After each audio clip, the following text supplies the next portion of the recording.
Show, hoje com o meu parceiro Lucas Vinícius, chega Tamo batendo, junto, papai, parceiro. é o LV. Ele mesmo. E aí, Lucas? Tudo tranquilo? Início de semana, vamos continuar trabalhando aí. Vamos que vamos, né? Nada supera o trabalho, vamos pra resenha, pros trabalhos, é importante isso aí. Tamo junto, vamos que vamos. Ó, a gente já conhece o Lucas, já jogando essa temporada desde o início, né, Lucas? Jogou todos os jogos aqui e a gente vai chegar lá, a gente vai chegar no Lucas do Afogados. Mas antes, eu queria saber, Lucas é natural de qual cidade, Lucas? Sou natural de Aracaju, Sergipe. Aracaju. E como era o Luquinhas, lá em Aracaju? Fala aí pra gente. Era traquino, brincava muito na rua, como era? Era tipo assim, nunca foi uma pessoa muito ousada, né? Sempre foi uma pessoa muito educada, acho que pela criação dos meus pais. Eu tive um pai que era policial civil, aposentado, e aí então a educação era grande, tipo, tinha aquela rigorosidade, né? Então aí sempre teve aquela educação, mas sempre fui um cara que gostei de estar na rua brincando, fazendo as coisas com meus amigos, mas sempre um cara educado. Sempre traquina, mas com responsabilidade. Poxa, tá indo pra 4, 5 meses que eu tô convivendo com o Lucas e eu tô sabendo agora que era filho de policial, que tinha esse rigor na criação, né? Então, Lucas, fala pra gente, mas você brincava muito de rua ou era mais reservado? Não, brincava na rua, tinha certo limite, né? Tipo, eu estudava pela manhã, e aí almoçava, fazia atividade do colégio, depois o pai e a mãe deixavam eu brincar na rua, a gente ia jogar golzinho lá, até umas 8, 7 horas, né? Tipo, a gente começava a jogar 1 hora, só parava 8 horas, nada de banho. Aí quando entrava, os pés todos pretos, sem querer tomar banho, aí tomava umas pisas ainda pra tomar banho. Queria vender o banho, bicho? Ainda, né? Queria nem tomar banho, mas aí tinha que tomar banho pra dormir, pra ir pra escola do outro dia, e essa era a minha rotina. Então que legal, porque o Lucas teve a infância criada rigorosamente aí, mas deixou de ser raiz, né? Não deixava de ser raiz não, era a raiz, era a favela, não é Nutella não, favela. E como foi que o Lucas encontrou aí o futebol? Como foi que começou o Luquinhas lá no futebol? Então, eu tive uma perda muito grande quando eu era pequeno, que era do meu avô, mas antes da perda do meu avô, era uma pessoa que me incentivava muito a jogar futebol, porque ele era apaixonado pelo futebol. E aí ele sempre me levava para jogar nas escolinhas e eu ia e tal, só que, tipo, como eu falei, meu pai tipo, era um pouco rigoroso, queria que eu focasse nos estudos, mas aí meu avô sempre me levava. E aí eu conciliava estudo e futebol, mas não sabia o que queria. Mas aí quando eu tive a perda do meu avô, que infelizmente Deus levou e não pôde ver tudo que eu conquistei, foi aí onde eu foquei mais no futebol, e aí eu falei que queria ser jogador e comecei a sonhar e dar a vida por isso aí. E como foi pra teu pai, assim, quando o Lucas disse, não, agora eu quero ser jogador? Como foi? Então, o pai queria que eu fosse policial civil também, né? O pai era policial, ele falava, eu quero que você seja polícia, estude e tal. E aí minha mãe também. Só que aí quando eu fui crescendo, né, ali nos meus 13, 12 anos, eu falei, eu quero ser jogador, é isso que eu quero isso, as minhas notas começaram a cair, e aí tipo, prende chuteiro e prende tênis para não jogar, mas aí quando minha mãe percebeu que era o que eu mais queria, que eu falava sempre que eu queria realizar o sonho do meu avô, foi aí quando ela começou a conversar com meu pai, e aí foi quando ele começou a ser mais liberal e deixar eu jogar mais futebol, mas ele me prendia um pouco. Pedi só desculpa ao pessoal, porque o que tem de caminhão e de moto passando, tava tudo tranquilo agora, né, Jéssica? Tudo tranquilo. Começou a gravar, começou de caminhão passando, mas tudo tranquilo, vamos seguir pra resenha. E olha aí, ó, já é o que eu falei, arrancado tem tudo aqui. E Lucas, eu sei que, beleza, quero ser jogador, mas qual foi o momento ali da adolescência que o Lucas disse, não, peraí, agora tá ficando sério, agora não é mais a brincadeira que eu brincava aqui no meu bairro, agora é profissão mesmo. Como foi que o Lucas se sentiu? Então, foi em 2011, quando eu fui para uma competição na Bahia, 2 de julho. Eu estava na minha cidade, jogava em escolinha assim, como existe, acho que bastante escolinha aqui. E aí tinha um pessoal do Itabaiana lá e falou assim, ó, a gente vai para uma competição na Bahia, você tem interesse em ir? Eu falei assim, cara, tem que ver com minha mãe. Minha mãe falou assim, você quer ir? Eu falei, quero. E aí a gente foi, e por incrível que pareça, a gente caiu numa chave que era Palmeiras, Esplanada, foi até em Esplanada, Bahia, essa competição, né? Era o time sede e tal, e o Palmeiras era formado por, tipo, na época eu não sabia quem eram os caras, né? E depois você vai vendo, mas aí o time era Gabriel Jesus, Matheus Salles, tinha bastante jogadores que hoje, tipo, estão jogando profissionalmente também. E aí, naquele jogo eu consegui sobressair, consegui ir bem, apesar que a competição era de 95, né? Eu de 96. Aí eu fiz uma boa competição, aí foi quando eu recebi 7 propostas, e uma delas foi a do Fluminense, que foi onde eu fiz toda a minha base, né? No Fluminense do Rio de Janeiro. Eu pesquisei direitinho aqui, que aqui no roteiro já ia pro Fluminense agora. Mas, graças a Deus, o Lucas não jogou uma competição pesada não. Você saiu bem só em cima do Gabriel Jesus. Foi. A gente perdeu o jogo, eles ganharam 2-1. Mas a gente, por ser uma equipe que, tipo assim, praticamente os meninos eram de escolinha, todo mundo achou que a gente ia tomar uma goleada. Mas aí a gente, tipo, se sentiu à vontade, feliz para jogar futebol. Naquele momento tá jogando contra o Palmeiras. E aí as coisas fluíram, e aí eu e mais uns 4 conseguimos fazer um grande jogo. E aí acabou que a gente foi jogar em grandes clubes. E o segredo é esse, né? Tá feliz. Tá feliz, né? O cara tem que, porque eu falo, para jogar futebol você tem que estar feliz. Se é o que você gosta, que você tanto sonhou, e você faz as coisas com felicidade, alegria, não tem como dar errado, não. E lá no Fluminense? Porque ali já era base de verdade. E aí, como é que foi lá no Fluminense? Então, aí eu cheguei, né, no meu primeiro mês de adaptação foi muito difícil, né, até porque na minha categoria tinha muitos jogadores, tipo assim, renomados já, tipo, com bastante nome no futebol de base, que era o Robert, o Kennedy, o Wendel Omar, Danielzinho, que está no Bahia hoje, Douglas Augusto, Gesso, Paulinho. Tinha muito jogador, tipo assim, vinha muito tempo, né, ele já jogava no Fluminense dos seus 8, 9 anos. E aí eu cheguei lá e eu senti um pouco de dificuldade nesses trabalhos de 2 toques, eu dava 3, 4, e aí os caras cobravam, bora Lucas e tal. E aí fica aquilo e você fica, pô, será que dá, será que não dá? Você começa a ter pensamento de dúvidas. Mas eu também aquele negócio, adaptação, né? E depois aí eu fui mostrando meu potencial, fui ganhando confiança, fui começando a entender os trabalhos, que pra mim era coisa nova, tudo pra mim era novo, né? Eu não tinha trabalho de finalização. Eu jogava na minha escolinha, era coletivo. Jogava coletivo segunda, terça, todo dia era coletivo, e lá não. Né? Tinha toda uma regra, tipo... E aí foi quando as coisas começaram a melhorar. No meu terceiro mês, eu consegui fazer um jogo, né? Que eu fui relacionado a fazer um jogo contra o Flamengo. E aí o Flamengo era Caio Rangel, Cafu, que hoje são meus amigão, a gente jogou muito contra e hoje são meus amigos, que é Cafu, Caio Rangel, Jorge, lateral esquerdo, que jogou no Flamengo também no profissional, que teve uma grande passagem, foi pro Mônaco. A gente conseguiu fazer um grande jogo contra eles. E aí foi quando eu acho que começou a deslanchar a minha carreira na base do Fluminense. Foi quando eu ganhei confiança, que a gente conseguiu ganhar o Fla-Flu, meu primeiro Fla-Flu, e eu saí como eleito um dos melhores em campo ali. Aí foi quando eu comecei a dar sequência na minha carreira de base.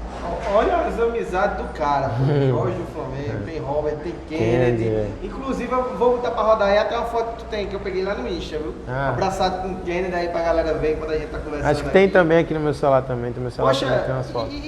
E essa amizade, ainda hoje conversa com... Conversa, a gente tem um grupo, né, que se chama BDL, que na época quando a gente era mais novo assim, né, sabe, o cara mais novo, eu praticamente, tipo assim, tinha aquela infância, mas não teve aquela infância tão solta. E aí quando eu fui embora com meus 14 anos, né, pro Fluminense, e aí eu comecei a morar só em alojamento, aí a gente fica mais à vontade, mais livre, não tem meu pai ali pra tanta regalia. E aí a gente ficava, os bons dos ladrões, os bons dos ladrões. E aí pegou, e aí pronto, a gente tem um grupo até hoje, né? Tem no WhatsApp, o grupo criado BDL, né? Vira e mexe, ele manda umas palhaçadas, umas figurinhas, que ali é só bobeira. Quem olha o Kennedy assim, vê o Kennedy com aquela cara de marrentão, mas é um cara surreal, um ser humano incrível e gosta muito da resenha. Acho que sempre quem puxa as resenhas no grupo assim é sempre ele, com uma foto de alguém antiga, foto de irmã, de prima, e aí começa a resenha e vai até altas horas. Ó, vai que o Kennedy veio sair, abração, Kennedy, sou seu fã. Tamo e junto. Amizade, o homem tá mal acompanhado, viu? E as companhias dele estão sem companhia também. E aí a gente chega no Rei da Caneta. Bem, e no Fluminense, da base do Fluminense, você foi pro Sergipe, é isso? Isso. Como foi essa transição? Foi assim, eu joguei 5 anos na base do Fluminense, né? E aí, numas férias, a gente sempre, tipo, você base, você é aquele menino novo, a gente acaba quebrando algumas regras, por exemplo, né? A gente não podia andar de moto, tinha essas coisas, não podia fazer atividade, tipo, jogar futebol em outro lugar. E aí, a gente sempre é teimoso, e aí acabou que eu fui treinar no Sergipe, e num trabalho reduzido que teve com os meninos da base, eu quebrei a perna. E aí eu tinha contrato com o Fluminense, mas aí eu recebi uma justa causa, né? Mas assim, o pessoal sempre me deu todo o apoio, né? Ó, você errou, não tem como a gente passar pano nesse erro, mas a gente vai dar todo o suporte, você ainda tem um plano da Unimed, vai ficar para fazer a cirurgia, fisioterapia se você quiser vir para o Rio de Janeiro e arcar com as suas despesas. A gente não vai te dar justa causa também totalmente, né? O clube, tipo, me deu todo o tempo de trabalho que eu tinha de carteira assinada. Eu falo assim, que o Fluminense, eu aprendi muita coisa, acho que hoje o atleta que eu sou, devo muito ao Fluminense, como ser humano também, que a gente sempre teve, tipo, tinha que estudar, tinha que fazer tudo isso, tinha esse acompanhamento psicólogo. E também pelo pessoal que comandava, né? A diretoria do profissional à base, eles não me desampararam, apesar de eu ter errado, eles poderiam muito bem, como eu errei, eu sabia que eu não podia jogar e eu fui jogar, como eu errei, eu sabia que eles poderiam, ó, tchau, é justa causa e acabou, a gente sabe como é que é, mas não, foram parceiro e tal, e aí eu fiquei no Sergipe, né, e acabou, rescindi com o Fluminense, aí fiz a fisioterapia, recuperei, aí foi quando eu comecei a retornar a jogar futebol, que eu achei que eu não conseguiria, e por incrível que pareça, foi quando eu, tipo assim, parece que os 6 meses que eu fiquei parado fez com que eu pudesse evoluir mentalmente, e também na minha volta, outro método de pensar, de jogar, tipo, tudo, eu falo tudo assim, porque eu acho que foi o melhor ano da minha carreira, foi 2016, que foi quando eu comecei a ter como eu fiz a minha estreia profissional pelo Sergipe, né? Fui campeão estadual com o Klemer, que era goleiro do Internacional, que foi campeão mundial. O Clemente chegou, me botou para jogar, tive uma sequência muito grande, acabou que a gente foi campeão sergipano, fui eleito o melhor volante da competição, craque revelação, ganhei umas premiações e daí foi quando também, logo em seguida, também já fui embora, né? Não fiquei muito tempo no Sergipe, fiquei só 8 meses. Estamos fracos de volante, estamos fracos. Ó, a gente agora vai sair um pouco da cronologia, mas continua ainda a questão da carreira do Lucas, porque ele jogou em 2 rivais mortais, que é o Internacional e o Grêmio, né, Lucas? Como é que foi? Conta pra gente se foi na base, foi no profissional, como é que... Mas de toda forma, começa a viver. Porque você viveu os 2 lados de Porto Alegre. Verdade. Tipo assim, né, como eu te falei, né, eu fiquei 8 meses só no Sergipe. O Klemer foi campeão mundial no Internacional. E aí, tipo, por ele estar comandando o primeiro clube dele profissional, assim, e ser campeão Sergipe, o pessoal começou a voltar os olhos pra lá. E aí foram muitos empresários assistir o jogo do Sergipe. E aí nas 2 finais, na primeira eu fiquei de fora por um hematoma e no segundo jogo da final eu voltei. E aí foi onde eu fui, tipo assim, a gente foi campeão dentro da casa do adversário, que era o Itabaiana. E aí foi onde tinha um pessoal do Rio Grande do Sul lá assistindo e um deles era o diretor executivo do Inter. E aí eu fui pro Internacional, tudo bem, tô lá no Internacional, tô treinando. E aí, tipo, deu um problema no meu contrato. E nessa semana que deu problema no meu contrato, eu já tava treinando com os profissionais. E o treinador era o Falcão, o rei de Roma, né? O volante, tipo assim, que é também um ícone pra gente que é volante, né? Que tem as características. E aí ele falou bem assim, pô, Lucas, eu acho que você vai pro jogo contra o Corinthians. E tinha eu e o Charles, que hoje o Charles joga no time, acho que da Dinamarca, não sei, mas ele é um volante que jogou no Ceará, um loirão. E aí tava eu e o Charles treinando e ele falou bem assim, ó, tem você e o Charles, vou levar os 2 pro jogo, só não sei quem vai ser titular, mas vão jogar. Aí eu falei, beleza. E aí eu já fiquei feliz, né, porque pouco tempo de chegar no Inter já jogando profissional, ia realizar um sonho de jogar em um grande time, que era o Internacional. E aí meu contrato deu problema. E aí eu tive que rescindir o contrato que eu tava, não fui pro jogo contra o Corinthians, e nessa rescisão que eu fiz pelo Internacional, foi quando surgiu o interesse do Criciúma. E aí já foi praticamente uma proposta diferente, que já era para ir direto pro profissional, né, porque a gente sabe, quando você rescinde, sai lá no bid, a rescisão e tal. E quando saiu minha rescisão no Inter, o pessoal do Criciúma entrou em contato com a empresa que eu estava trabalhando na época e falou que queria me levar para lá para jogar no profissional do Criciúma. E lá no Inter, na real, eu tinha ido para o Sub-23, só que como eu cheguei muito bem, eu fiz 2 jogos no Sub-23 e já fui pro profissional, né? Fiquei 2 semanas no profissional, foi quando eu quase joguei pelo profissional, que ia ser contra o Corinthians e acabou com desse problema. Aí daí foi que eu fui pro Criciúma. Aí do Criciúma também, né, foi isso. A gente já chega lá. Chegamos lá e tal. Eu tenho que conectar, porque não tem como falar de um e outro, sabendo que você jogou pelos 2, sem conectar com o Grêmio, que eu sei que foi um pouco mais à frente, é isso? Foi isso mesmo. O Grêmio foi um pouquinho... O Grêmio já foi depois do Criciúma, né? Mas assim, prazeroso demais pra minha carreira, né? Mas o que eu posso falar de Grêmio e Inter é que onde eu fui mais feliz foi no Grêmio, onde eu consegui ter uma estrutura melhor pra mim e pra minha família. Foi no Grêmio e onde também, assim, eu posso dizer que eu vi coisas que eu achei que eu não ia viver no futebol, foi no Grêmio. No Inter, minha passagem foi muito curta, né? Mas conheci grandes pessoas, grandes jogadores que até hoje também tem muito contato. Mas que futebol é isso, né? A gente faz contato, amizade, mas eu posso falar de Grêmio e Inter. Se você for perguntar quem eu sou em Porto Alegre, sou Grêmio. O homem não fica em cima do muro não, viu, galera? Você falou de toda essa passagem, falou do Criciúma e outros 2 grandes clubes, guardadas as devidas proporções, porque Inter e Grêmio tem histórias mundiais já construídas e firmadas, mas Criciúma e Confiança também são outros 2 grandes clubes do cenário brasileiro, né? Sempre ali postulando na Série B pra cima. E aí, como é que foi jogar por esses 2 clubes, Lucas? tão pouco tempo de carreira e já vestir camisas tão pesadas assim? Então, como eu falei, né? Tipo, futebol é vivência, tipo assim, eu procurava sempre estar com alegria. Dificilmente, tipo assim, às vezes a gente quando perde o jogo a gente fica triste, tipo assim, chateado, mas não vou dizer triste, mas chateado. A gente perde um jogo, a gente fica muito chateado, mas triste não, porque eu acho que no futebol, se você está fazendo o que você ama, que é o que você tenta sonhar, o que você gosta, você não tem tempo para ficar triste. Pode ficar chateado, mas triste eu acho que não tem como, porque é o que eu mais gosto de fazer, é onde eu me sinto bem, leve, feliz, estar com meus amigos, treinando, jogando, viajando, é o que eu gosto. E no Criciúma, né, foi como eu falei, eu saí do Sergipe, né, teve esse contratempo no Internacional, eu fui pro Criciúma. E aí no Criciúma eu cheguei, então pouco tempo. Aí eu estava no profissional do Criciúma com o Roberto Cavalo, que era o treinador. Aí eu fui inscrito e tal, tava treinando bastante, e aí tava tendo jogo do Sub-20. E aí eu falei bem assim, pô, queria descer para jogar, já que eu não vou jogar no jogo do profissional, eu queria descer. Aí o Roberto Cavalo, não, tudo bem, pode descer. E aí eu desci, e aí tipo, virei capitão junto com o Nino, que hoje é o zagueiro do Fluminense, né? A gente era parceiro de concentração. O Nino era o capitão do Sub-20, e aí quando ele não jogava, eu era o capitão, e aí acabou que o Nino começou a jogar mais, jogou primeiro que eu no profissional do Criciúma, e aí eu me tornei o capitão do Sub-20.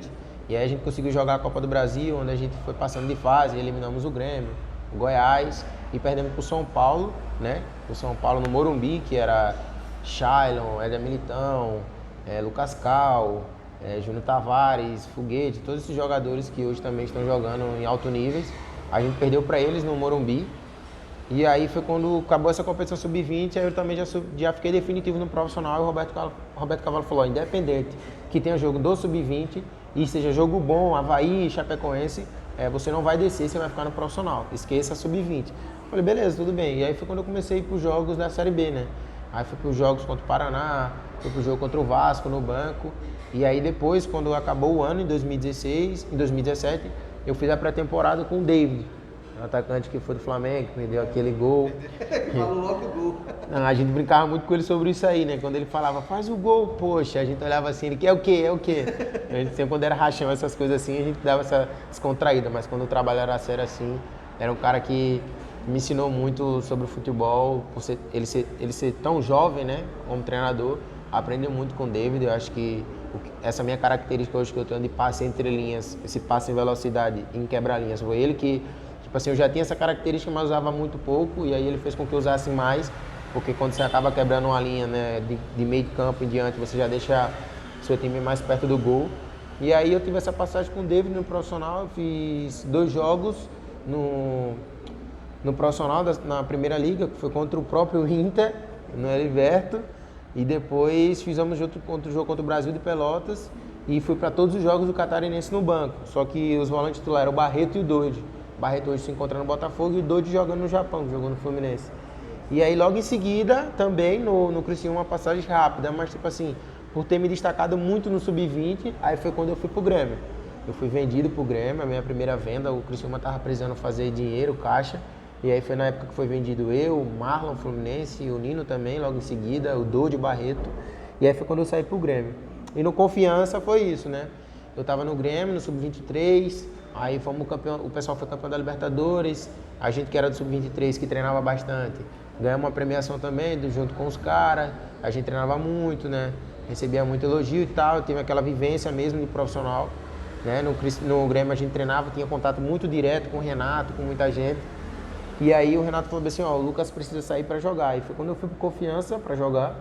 E aí eu tava tendo uma sequência de jogos muito boa, depois chegou um treinador, já não tive a mesma sequência. E aí depois o treinador foi embora, chegou outro, aí eu já tive outra sequência de novo na Série C, onde a gente conseguiu permanecer na Série C. No ano seguinte o Confiança subiu para B, só que aí eu já não tava no Confiança, fui emprestado novamente. E aí foi quando meu contrato com o Grêmio acabou. E aí logo em seguida foi quando eu fui para a Portuguesa do Rio de Janeiro. Então a gente vai chegando lá, porque os 3 últimos anos, você falou da Portuguesa, mas teve também Itabaiana. Sim, o Itabaiana foi logo depois que eu saí do Confiança, né? Que aí o Grêmio me emprestou pro Itabaiana e eu fiz a temporada pelo Itabaiana. Era Série D ou... Isso, Série D, e estadual e Série D. Aí a gente perdeu nas finais do estadual e aí foi quando acabou meu contrato com o Grêmio, né? Aí a gente não conseguiu renovar porque eu não tive muita sequência assim de futebol de alto nível. Porque a gente sabe, o Grêmio é um time de Série A e eu vim para um time de Série C, fiz poucos jogos e tal. E aí foi deixando aquela incerteza mas também sou totalmente grato ao Grêmio por todo mundo, o pessoal de todo o staff, Renato, auxiliar, todo mundo, o treinador do Sub-23, o Felipe Endres, jogadores, todo mundo. Foi uma experiência incrível e na real a gente sabe, né? A gente trabalha para dar um futuro melhor para nossa família e foi onde eu consegui dar um futuro melhor para minha família, onde eu conquistei coisas bem materiais e não materiais, foi no Grêmio também, assim. Foi a minha melhor passagem em questão de financeiramente, de estrutura familiar e que a gente joga futebol para isso, né? Então foi a minha melhor passagem, foi no Grêmio. Tem que ter o retorno financeiro. É isso também, mesmo, né, isso. Aí nos 3 últimos anos, Itabaiana, Portuguesa e Barra. Como foi? Como é que o Lucas iria simplificar esses 3 anos aí em algumas frases, vamos dizer? Então, assim, a gente sabe, né? Muita gente, tipo assim, na minha cidade, inclusive, por eu sair cedo e jogar no Fluminense e tal, jogar no Grêmio, jogar no Criciúma, e depois ter que jogar no Itabaiana, o pessoal já fala, ele não vai querer jogar. Só que não é assim, a gente sabe, futebol, ele é muito dinâmico, ele é muito rápido, é roda gigante. Uma hora, tipo, eu tive uma base lá em cima, e daqui a pouco vim para um time mediano novamente, que foi o Sergipe, depois voltei para outro time de ponta, e depois se tiver que voltar para um time de baixo, de pouca expressão para jogar, eu vou baixar. Eu nunca tive isso comigo, né? Eu nunca tive essa vaidade, que é o que eu falei, eu gosto de jogar futebol, eu gosto de estar feliz.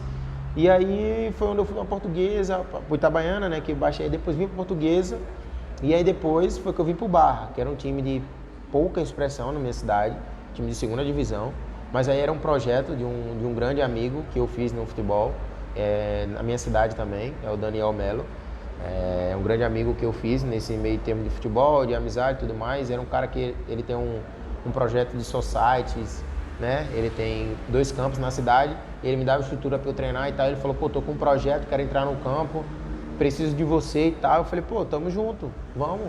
E aí a gente perdemos no mata-mata pro Falcon, que foi vice-campeão esse ano, né, no estadual do Sergipano, do pessoal da Pantera Esportes. E aí a gente conseguiu fazer um grande projeto, saímos da competição do Barra sem perder nenhum jogo, perdemos nos pênaltis, não tivemos nenhuma derrota assim, nos 90 minutos. Tivemos a melhor defesa do campeonato, tivemos o melhor ataque, né? E aí foi quando surgiu o interesse do Afogados, onde eu pude fazer também uma grande competição lá no Barra, com constância. Fiz todos os jogos também, fiz um gol, participei bastante dos jogos e tive uma participação assim, muito positiva na competição. Fui eleito o melhor volante da competição também, da 2ª divisão, junto com o outro volante do Falco. E aí foi quando eu acho que surgiu o interesse do Afogados, o presidente Edgar. Olha aí, estamos chegando, o torcedor quer saber. Mas antes de falar do Afogados, a gente tem que falar que o Lucas chegou em Pernambuco antes de chegar no Afogados, né, Lucas? Isso mesmo. Isso é interessante, por quê? O Lucas tem o reconhecimento do Ney Silva, que hoje cobre toda a várzea, né? Aí do futebol. Não só a várzea, mas também campeonatos profissionais de futsal e demais, né, Lucas? Isso. Como foi que o Lucas conheceu aí o Ney Silva? Porque eu vi até Isha nesses dias, ele falando do Lucas, falando da qualidade do Lucas. E aí, Lucas? Então, foi assim, né?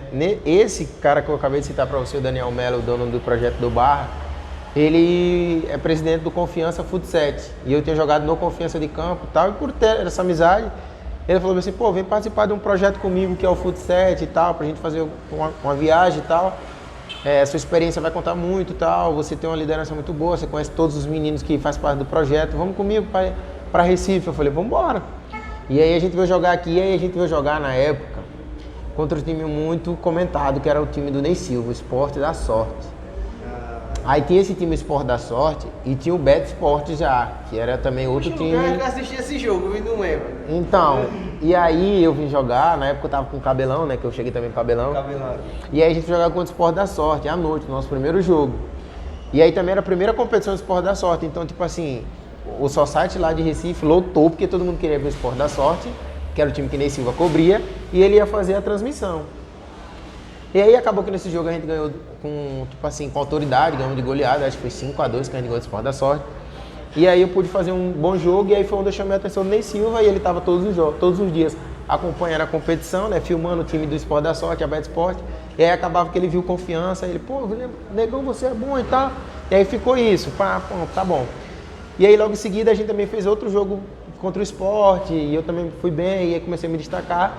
E aí nesse campeonato de futsal eu cheguei a fazer 3 viagens, né? 2 para cá, para Recife, não, 4 viagens, 2 para Recife, uma para Salvador e uma para São Paulo. E todas essas eu fui muito bem, tal, aí fui cotado para ir para a Seleção Brasileira de Futsal também, na última competição em Salvador, que foi minha última competição de futsal, que eu falei bem assim, ó, vou voltar, eu quero focar no campo, agradeço tal, por toda a estrutura que foi me dada no futsal, a Daniel, se ele vai assistir isso aí, com certeza, agradeço muito a ele, porque foi um cara que, tipo assim, na pandemia, né, como coisa assim, ele que me dava aquele suporte ali, eu mesmo jogando futsal, não tinha carteira assinada, mas ele sempre me dava um suporte legal para eu poder estar jogando ali.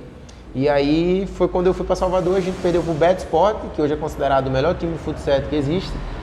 E aí foi onde surgiu também novamente o interesse da Bet Sport, pra eu ir pra lá e tal. E aí, bicho? E pra recusar? Só que aí, tipo, eu sempre falei, né? Meu grande sonho foi jogar campo, né? Eu não queria, tipo assim, hoje eu tenho 25 anos, eu não queria largar o campo. Então dessa vez a decisão não foi financeira? Não foi financeira, eu não queria. Exatamente. Tem noção das proporções que exatamente, eu não queria largar o campo pra jogar futsal.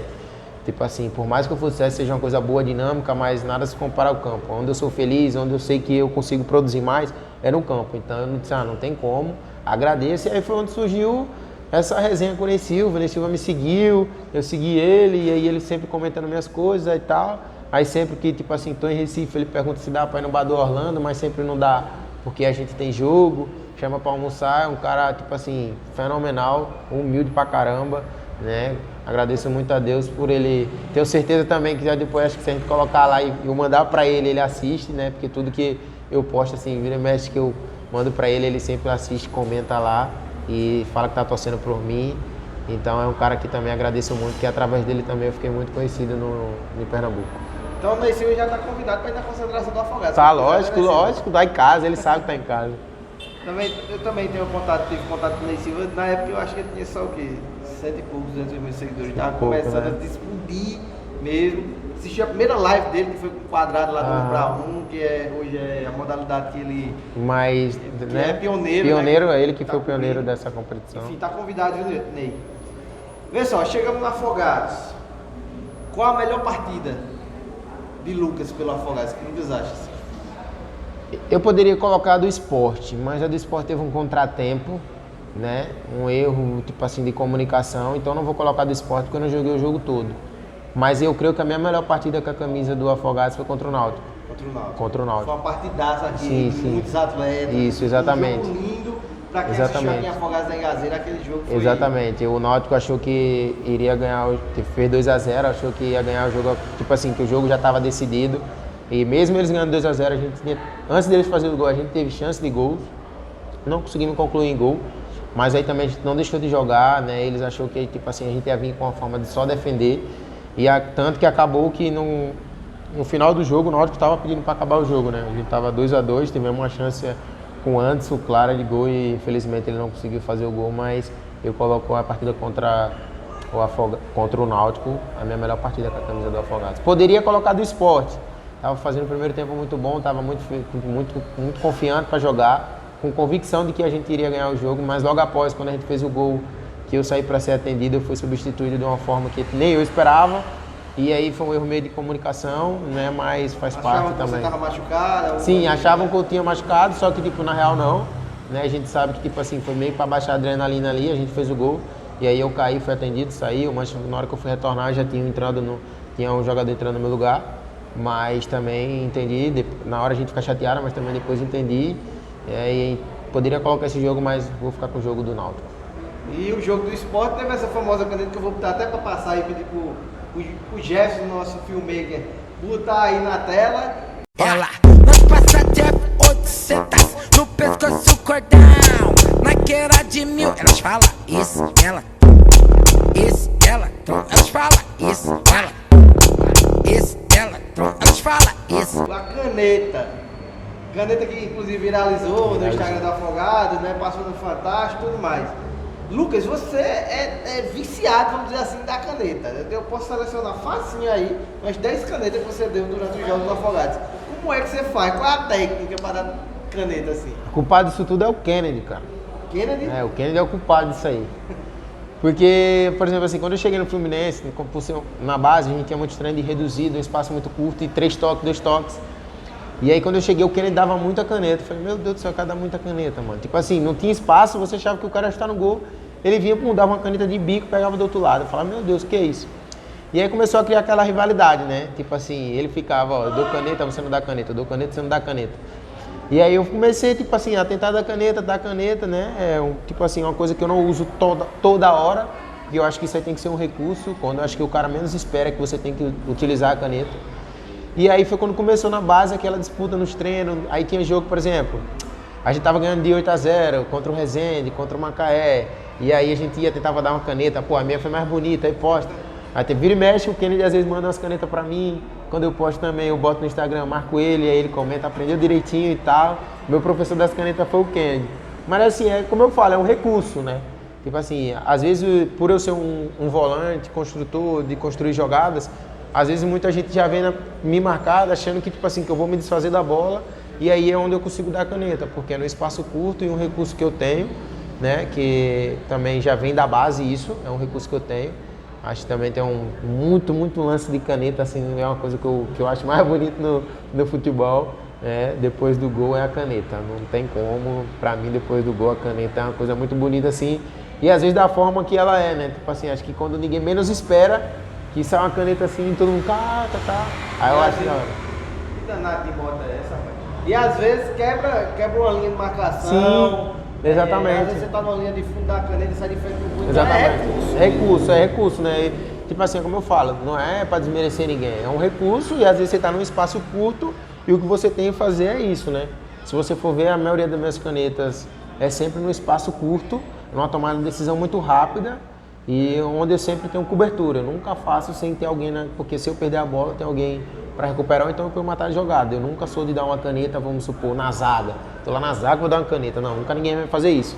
É mais do meio para frente, na lateral ali, quando eu vejo que eu tenho condições de fazer isso. Às vezes não acerta e tal, a gente erra, mas ali a gente mata a jogada e pronto. Mas é um recurso que eu tenho assim que eu utilizo bastante. Então, eu consegui me adaptar muito bem nessas duas posições, de primeiro e segundo volante. Né? Se eu falar para você, você só joga de primeiro volante, não, eu não jogo só de primeiro volante, eu até gosto de jogar de segundo, porque eu fico mais perto do gol, para finalizar, ter uma boa finalização, ter um bom passe. Só que também, no Criciúma, eu treinei muito essa saída de bola de primeiro homem, de construção, por ter um passe bom, um passe rápido, muitas das vezes me utilizam muito nessa posição de primeiro volante. Né? Que é tipo assim, a construção, por ter uma qualidade técnica muito boa, ter uma visão de jogo muito boa, e é onde eu jogo, tipo assim, a maioria das vezes consigo ter mais rendimento, que é criando, tipo, quebrando as linhas, né? Que é o que Passo fala. Mas eu acho que no futebol de hoje, né? Tipo, inclusive com o nosso treinador que chegou hoje, ele já deixou claro que não quer ninguém robotizado. É importante isso, eu ter as duas características, porque no jogo vai ter momentos que o volante que estiver jogando ao meu lado vai estar cansado e eu vou poder sair. E vai ter momentos que o volante que está jogando comigo tem uma característica melhor de ir pro ataque e eu vou ter que fazer a construção, que é uma coisa onde eu me sinto muito confiante para fazer e que eu sei que eu tenho qualidade para fazer, né? Mas assim, eu posso falar para você, jogo primeiro volante, mas amo de paixão também jogar de segundo, porque eu fico muito perto do gol e a gente sabe também que tem que fazer uns golzinhos, né? Inclusive eu apresentei o Lucas de meia, não foi, Lucas? Foi de meia. Não foi eu que tirei isso, então. Eu vi, claro, o lance seu, foi um dos únicos atletas ali que eu fui procurar o lance no começo pelos clubes que passou e tudo mais. Vi muita caneta, inclusive. E me falaram, a gente pode utilizar o Lucas como meia. E isso já foi comentado daqui. Terminou que jogou, acho que uma partida ainda como meia. Joguei alguns jogos assim como meia. E, inclusive, também a qualidade que eu apresentei o Lucas como meia, aqui no Afogados, inclusive. E eu queria perguntar agora, Lucas, uma pergunta muito importante, acho que mais importante do que todas essas que a gente já passou. Eu queria que o Lucas definisse aí quem é o atleta mais feio do elenco. Mais atualmente, feio? Hoje? A gente já tem peso aí que passou, já passou o Erivan por aí. Erivan é pesado, viu, Erivan? Tamo junto, meu parceiro. E boa recuperação, hein, que eu vi que teve uma contusão. Tá machucado, né? Que Deus abençoe aí, que possa voltar o mais rápido possível. Mas hoje, quem é o atleta mais feio? Ó, agora ele ficou pensativo. O único momento no vídeo que ele ficou pensativo. Rapaz, o cara mais feio hoje do elenco. Meu Deus, o cara mais feio. Acho que... É uma briga boa aí. Tem o Felipe, né? Felipe. Felipe. Aí, bota só uma foto do Felipe aí na resenha, viu? Felipe. Felipe então é o cara mais feio do... Felipe. Olha aí, parceiro Felipe, tá vendo?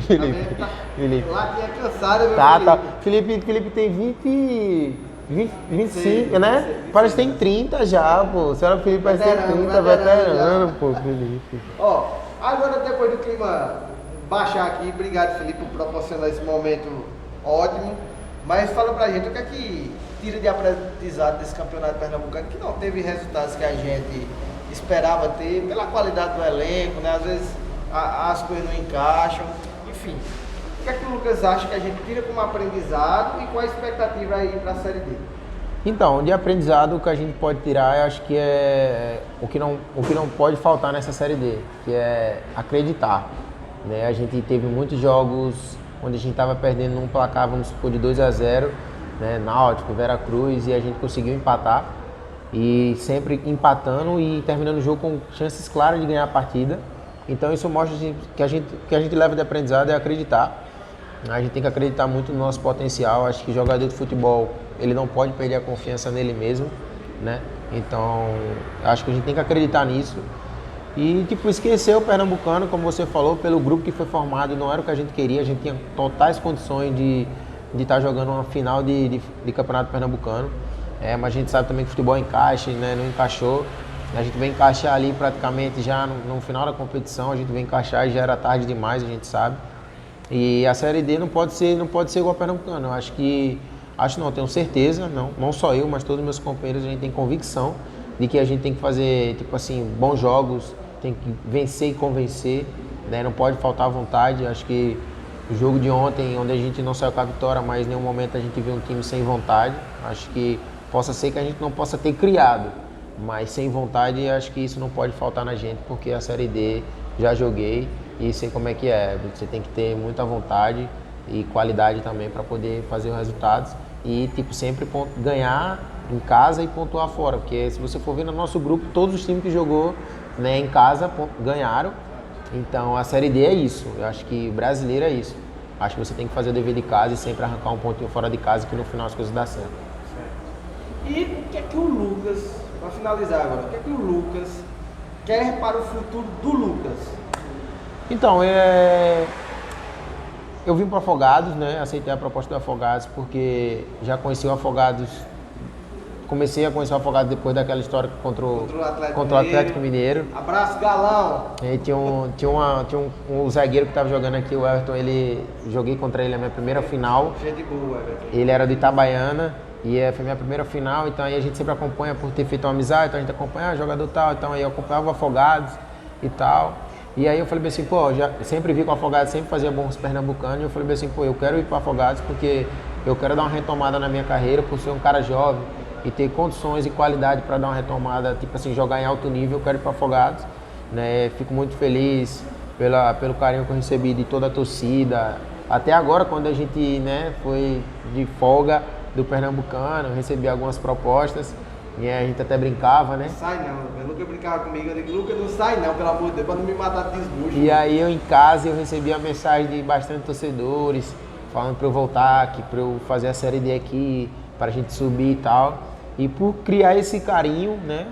E nessa temporada ser um dos jogadores que tem mais jogos com a camisa do Afogados, é uma coisa que eu também coloquei como objetivo, fazer muitos jogos com a camisa do Afogados, entrar para a história do Afogados, e por entrar para a história do Afogados, a gente tem que, vamos supor, subir para a Série C. Eu acho que subindo para a Série C vai ser o primeiro acesso do Afogados, então a gente fica para a história, fica para a história com bastante jogos com a camisa do Afogados, deixa as portas abertas, mas eu pretendo para minha carreira voltar a jogar em alto nível, e eu sei que eu tô nesse caminho, estou no caminho certo, né? Pelo todo o suporte que o Afogados me dá, pelo elenco que a gente tem hoje. Tenho certeza que fazendo uma grande Série D, jogando um Pernambucano ano que vem, fazendo tudo diferente, chegando numa semifinal, na final, tem condições totais de voltar para o alto nível e continuar realizando meus sonhos. Poxa, agora diga pro torcedor que eu fui um dos responsáveis por você ficar, porque antes de você me contar das propostas eu já estava pedindo, né? Fala aí, o Lucas pensa um dia jogar na Europa? Penso, né? Eu fui para a Europa, né? Eu tava no Grêmio, ia para Porto, né? Ia jogar no Porto. Eu tava no Grêmio, no 23, e aí foi quando foi campeão da Libertadores, eu fazia parte do grupo. E aí o empresário que eu tinha, que era o João Bandeira, do Porto Alegre, ele falou, a gente tem uma proposta para ir pro Porto. O treinador sub-23 do Porto quer contar com você pra você jogar a Champions sub-23. Aí beleza, fui, fiz exame, fiz tudo. Tá, ó, se for pra ir, eu renovei passaporte e tudo mais. E aí o Porto, na competição deles, né, no português, do sub-23, que eles jogam a segunda, eles, no caso, foram rebaixados. E aí o treinador foi mandado embora e acabou que melou toda a minha negociação para ir. Mas o Lucas sonha sim em jogar na Europa, né? Mas também, tipo, tudo no tempo de Deus. Eu acredito que as coisas acontecem como Deus quer. Se tiver que jogar em um grande time no Brasil e fazer minha carreira no Brasil também, vou ficar muito feliz. Mas tenho esse desejo sim de jogar na Europa. Vamos lá, Lucas, para encerrar, já ou jamais? Eu vou fazer a pergunta e você responde com já ou jamais, tá certo? Já olhou para algum adversário durante a partida e meteu? Jogou aonde? Já. Já, ó, marrento, cara. Já. Já pensou em subir o Afogados para a Série C? Acho que você já falou aí, né? Já demais. Já. Torcedor da Coruja ali Já, tá com o coração balançado. Vamos em busca. Já pensou, sou o Pogba do Nordeste? Jamais. Jamais? Jamais, mas já foi dito, mas Já foi jamais. dito. Já. Eu tava olhando, inclusive, até teus lances, pô, e eu coloquei aqui no roteiro, que inclusive eu nem perguntei, que o papo foi tão bom, Verdade. tão fluido aqui, que eu acabei esquecendo a pergunta. Falar dessa característica, que eu acho alguns dribles teus parecidos com o Pogba, o estilo de jogo, de proteger e tudo mais. É o que eu falo, né? É recurso, né? Eu acho que os recursos são parecidos por ser caras grandes, que tipo assim, na real são grandes, aí todo mundo acha que é lento, que não tem recurso, que vai roubar a bola fácil, e por a gente ter uma parte inferior muito grande, a gente consegue proteger a bola, consegue fazer algumas coisas que, tipo, na real também são muito parecidas na minha cidade, né? Eu não vou me comparar ao Pogba, mas na minha cidade muita gente também me chama assim, de Pogba sergipano, né? Muita gente. Aí o pessoal manda eu fazer aquele negócio no cabelo Eu já lourinho. disse que era pra tu fazer. Não. É responsa. Puxar o nome do Pogba é responsa. Mas ele vai fazer, eu vou convencer. E já lançou a bola para algum companheiro e pensou, pega a fatiada aí, já? Já. Agora paramos o tempo, deixamos o caminhão passar, né, para que possamos finalizar a entrevista. E no final, agora, eu acho que essa Anoso vai passando o que aí? É o trem, é.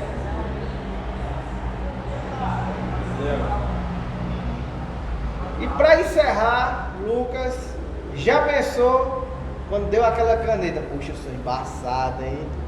Já. Até agora já vai tudo já dos participantes. Tô gostando. Já. Por fim, Lucas, depois da brincadeira e tudo, manda um recado pra torcida da Coruja do Sertão. E aí, torcida Coruja do Sertão, passando aqui para agradecer pelo carinho de vocês. Pode ter certeza que nunca vai faltar vontade para defender o manto. Que fé em Deus vamos conseguir nossos objetivos. Peço que vocês continuem ligados aí na TV Coruja sempre, acompanhando, nos dando aquela força que vocês sempre nos dão, que a gente vai conseguir nossos objetivos juntos. Prazer imenso estar com vocês aqui todos os dias, jogos após jogos, treinos. Pode ter certeza que estamos juntos sempre, está sempre no coração. Obrigado a todos os torcedores que estão assistindo esse Coruja Talk Show. Fala pra você que quer ser patrocinador, tem um link aqui embaixo. É só clicar e entrar em contato lá, seja o Instagram, seja o WhatsApp, tá certo? Tem um link aqui na descrição. Deixa o like, se inscreve no canal e obrigado, Lucas. Tamo junto, pai. Sempre. E até mais. Até mais.